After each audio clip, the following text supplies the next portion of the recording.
President Trump will speak with several Middle Eastern leaders on the phone today, including the president of Afghanistan, the emir of Qatar, and the emir of Kuwait, plus the Iraqi prime minister, all scheduled to speak with President Trump today. Joining us this morning is military analyst General Jack Keane. And General, it's good to see you. Thanks so much for joining us. Good to see you. Well, of course, the travel ban is sure to come up with these Muslim leaders. What are you expecting? Well, first of all, I think what this call is really about is to reassure our allies that this administration is going to back them, that they are going to be all in against the enemies that they're facing. That has not been the case with the previous administration, as you well know. We fundamentally disengaged from the Middle East. And in Afghanistan, sadly to say, after 15 years, we're fighting a war there that is not winnable under current policy with current resources. And so that is one of the things that will be on Mr. Trump, not necessarily to get into the details of that today, but it's got to be on his agenda in terms of what to do about it. Actually, this could be really positive, right, General? I mean, the fact that he's going to be speaking with these Middle Eastern leaders, if you get a good report card from them, it has to set a tone for other people in the face of a lot of criticism over the travel ban. Oh, yeah. Well, they've been certainly welcoming these discussions with Mr. Trump. First of all, they didn't know for sure where he would be as it pertains to their problems and their agenda. They know now that he's going to be backing them and behind them. And the fact that the United States is speaking up and wants to have some scrutiny about who is coming into the United States that could possibly hurt American citizens, they don't challenge the American president about something like that. They just believe that's prudent.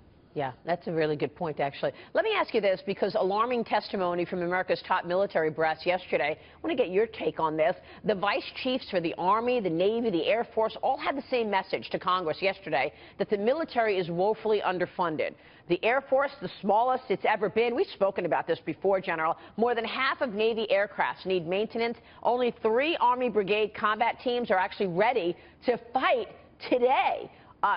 Do you share this concern, and can you characterize it for us? Oh, yeah.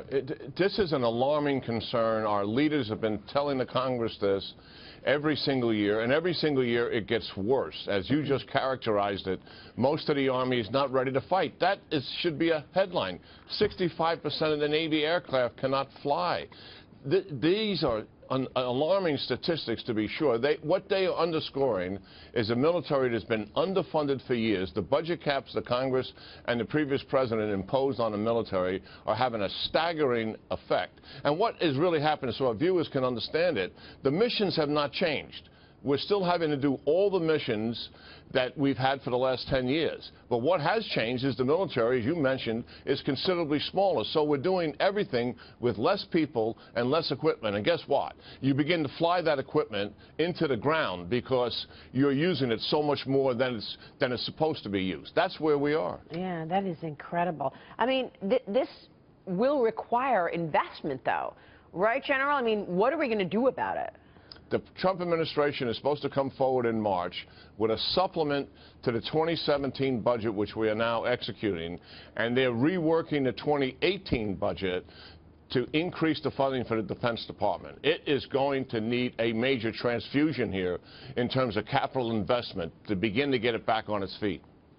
Let me ask you this. Yemen this morning is denying reports that it is actually barring U.S. ground missions in the wake of last month's raid that claimed the life of a Navy SEAL. This mission has become a point of controversy. Yesterday, we had Senator John McCain saying he would not call the raid a success.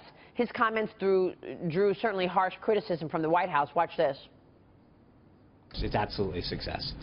And I think anyone who would suggest it's not a success does disservice to the life of Chief Ryan Owens. I think anybody who undermines the success of that raid owes an apology and a disservice to the life of Chief Owens. Is that your message to Senator John McCain? That's my message to anybody who says that. Anybody. General, what's your take?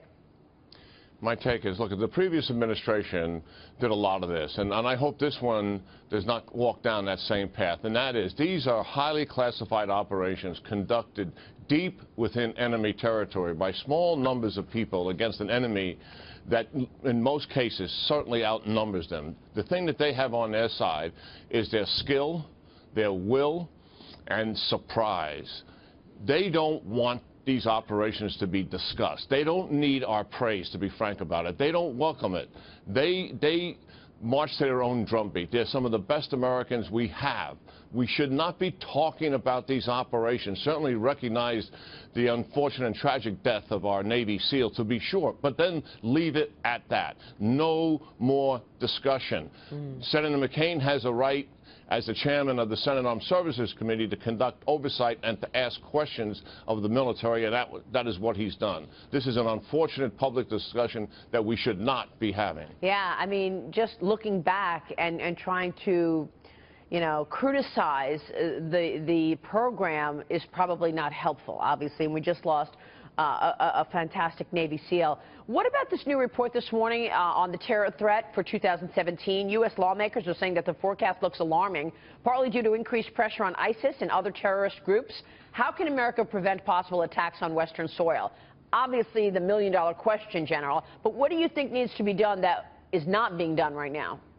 Well, first of all, to put in a spotlight on the fact that there's a lot more attacks going on that the American public are aware of, because the media has a tendency to focus on mass casualties, not necessarily single casualties. And we've already had 2 in January, and we had somewhere in the neighborhood of 36, 39 last year, to include arrests of people who are about to conduct an operation. And they believe this will rise in 2017. That's the news of that report, not only for the United States but for Europe. And that has been what has been happening the last 6 years. Radical Islamist attacks have been expanding into more countries, and the number of attacks are increasing every single year. In the United States, we have got to get into these communities. We have got to gain the confidence of the people, where radical Islamists begin to manifest the behavior. They see the signs and symbols of it, and therefore they should identify and report. The best thing that's happening is this administration is willing to call it for what it is, radical Islamists. Now we have to also help educate the people on what are the signs and characteristics of that, and what does a person begin to manifest when they obviously are beginning to commit to that ideology, which may lead to a violent act. Yeah, no doubt this is a subject that's going to be coming up this morning when the president speaks to those Middle Eastern leaders on the phone. General, good to see you. Thanks so much.